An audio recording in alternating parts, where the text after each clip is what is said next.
Hi there, today we'll be putting you through how to get your dimensions right.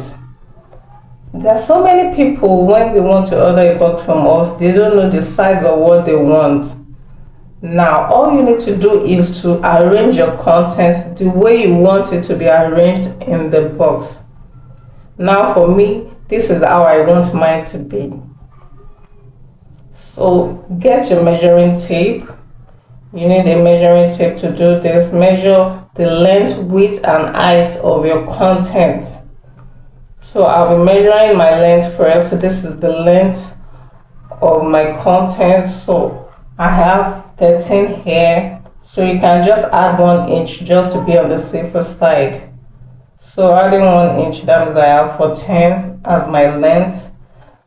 So after that, you measure your width. That's the next thing to measure. You measure your width.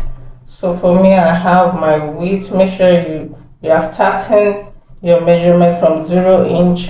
So here I have 11 inch. My width is 11 inch, and my height, that from the top to the bottom, is 8 inches. And that's all you need to send to us, and voila, your box is ready.